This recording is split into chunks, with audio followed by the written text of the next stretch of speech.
Benvenuti in questa guida tecnica sul Conga 8290.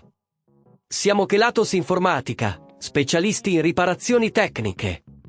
Ritiriamo il tuo dispositivo a domicilio, eseguiamo una diagnosi gratuita e ti inviamo un preventivo prima di qualsiasi riparazione. Nessuna telefonata, nessuno spostamento.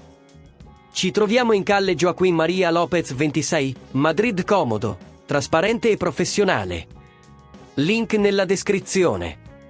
Oggi affrontiamo un problema comune. Il tuo Conga 8290 fa rumore e non aspira correttamente. Questo può succedere per vari motivi, come un motore difettoso o filtri intasati.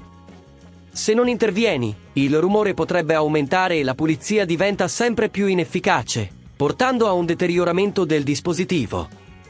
Per questa riparazione avrai bisogno di un cacciavite a stella, pinze, un nuovo motore e un aspirapolvere per rimuovere la polvere. Iniziamo la riparazione. Prima di tutto, assicurati di spegnere il dispositivo e scollegarlo dalla presa. Utilizza il cacciavite a stella per rimuovere le viti che tengono chiusa la parte superiore del Conga 8290. Fai attenzione a non forzare le viti, in modo da non danneggiare il corpo del dispositivo. Una volta rimosse tutte le viti, solleva delicatamente il coperchio. Dentro troverai il motore e i filtri.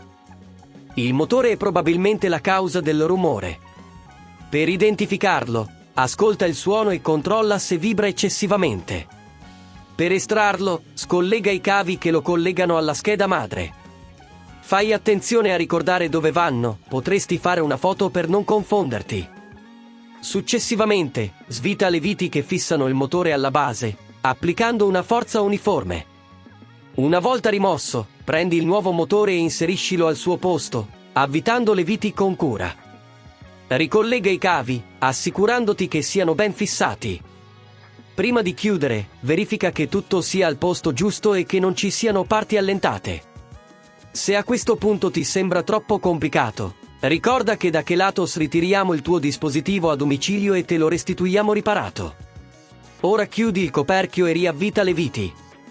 Accendi l'aspirapolvere e controlla se funziona correttamente.